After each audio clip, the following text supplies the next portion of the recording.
But there are many places where magicians and their secrets wound up inspiring and furthering technology. A good example of that is movies. One of the first things that inspired me when I was a child was the Turk. You know, I read about the Turk and I thought, how is that possible? How can a mechanical thing think and play chess and, you know, and win? My name is Mike Elizalde. I own and operate Spectral Motion. We're a company that designs and creates creatures and animatronics for movies. Film and magic are very closely related because I think we're talking about the same sort of experience. You watch a film because of the story it's telling. You don't watch it because you're trying to figure out how a big star jumps out of a window 35 feet off a building without a parachute and doesn't get hurt, but you get into the story of the movie. Well, that's what magic is like. What we do in the film industry is exactly what a magician does with an audience in a room. We create an illusion. We create something that's impossible, but is undeniably happening. There are cues that were picked up very early on in the filmmaking process that directly came from the creation of illusion for an audience on a stage. The earliest displays of movies, many of those were done by magicians who included them in their shows. And of course, if we look to the person who really introduced the fundamental concepts of special effects in movies, that was Georges Méliès, who was a magician. He actually initiated many of the techniques that we use today. He put a guy in a prosthetic makeup to be the moon in his film. And everything that he laid down in those early days, we still benefit from today in filmmaking, and it makes our storytelling much more extraordinary. So we owe a lot to that man. Entertainment affects every aspect of society and our understanding of the world. We go to a play, we come away completely changed people. We see a wonderful film and we go, my goodness, it completely blew my mind because it allows me to see the world and myself in a new way.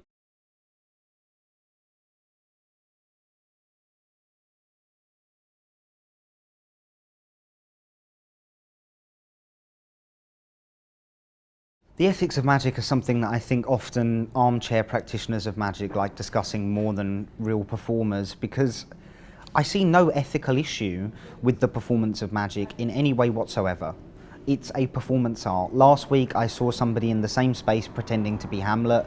This week I'm seeing a magician.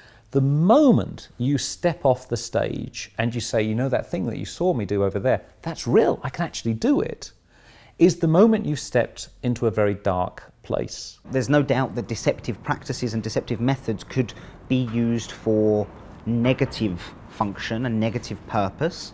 Let's imagine somebody who is a gifted sleight of hand card magician decides that he's going to leave magic and start using those skills to hustle people. Then of course there's an ethical concern. Let's imagine somebody who is gifted at mentalism, somebody who is great at making the illusion of reading somebody's mind, decides that he wants to go and start his own cult or his own church. Then obviously there are ethical concerns. The disclaimer is the bit where the mentalist says, what I'm going to show you isn't quite this, it's a bit more like that. And the wording's always interesting, because it's always to do the same thing, which is, on the one hand, I'm not saying it's supernatural, and I'm not saying it's paranormal.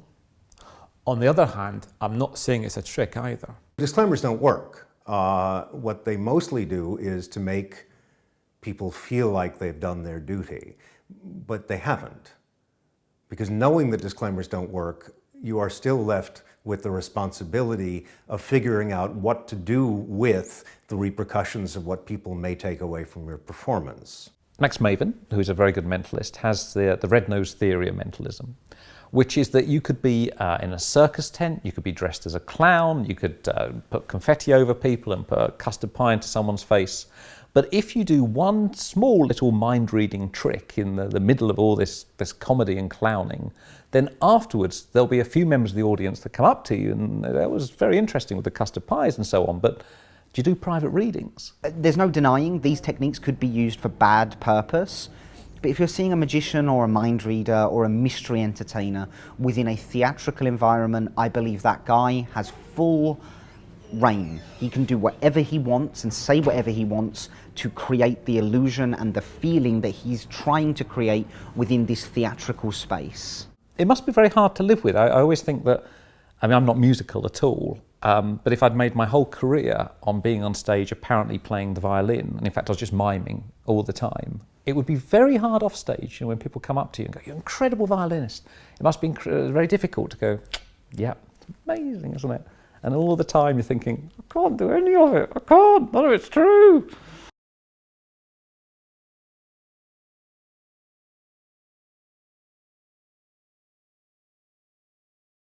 All too frequently, particularly in the modern era, magic is presented as a challenge to the audience, and it develops an adversarial relationship where the audience is trying to catch the magician out. It doesn't have to be that way, and I think there's a real relationship in that regard between magic and certain forms of martial arts. 合気道の特別なところは、例えば攻撃した力を利用して相手を倒す、つまり、強い力を持ってる人が強いというわけではなく、その合気道ですごく年を取った先生が若くて強い、生徒を投げる、それを見た時にそのトニー・スライディーニが多分 People think I use a sleeves. It's not true because it's right here. If from here goes down. あの時は70歳ぐらいだと思います。非常にシンプルな道具を使って、たくさんの人たちを驚かせたっていうことを僕は非常に共通点というか同じように素晴らしさを感じました。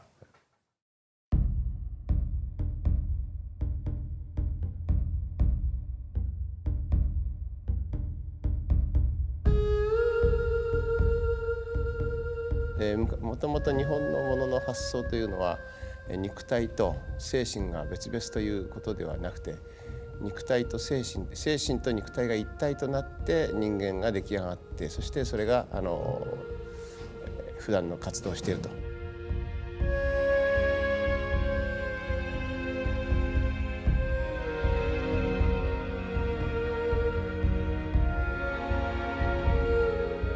その中で合気道はまさにその稽古をしながら心身を鍛えていくと、こういうことで片方が鍛えられて高められれば片方が高め、別々になるということはありえないと思いますので、必ず心と体、これがいつも一体だと、このように思っております。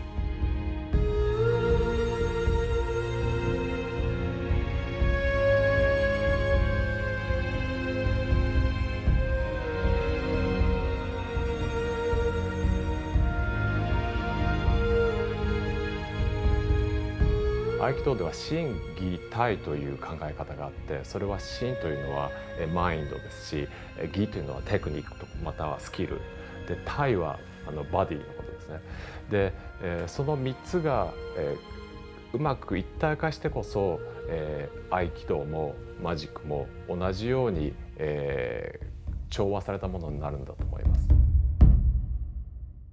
Well, magic in Japan has undergone a huge growth spurt in the past 20-odd years. And it's interesting because it happened in steps. And it happened because Western magicians started interacting. In 1969, Dai Vernon was invited over by the founder of the Tenyo Magic Company, who wanted to break the Japanese out of their habit of all copying each other and just doing the same 6 or 8 tricks. Suddenly it became a goal to create new and different and personalized magic, and there were astonishing results. ちょうど過渡期にあって、ニューゼネレーションとオールドジェネレーションの少しここにギャップがあるから、もうすぐこう縮まると思いますけれども。新しいものと古いものの関係っていうのはもしかしたらサークルになっていて、新しいものを熱中する部分、古いものを大切にするパターン、それがうまくぐるぐる回ることによって、They're not like the effects created by Western magicians. You can say, oh, they're clever, but that's trite.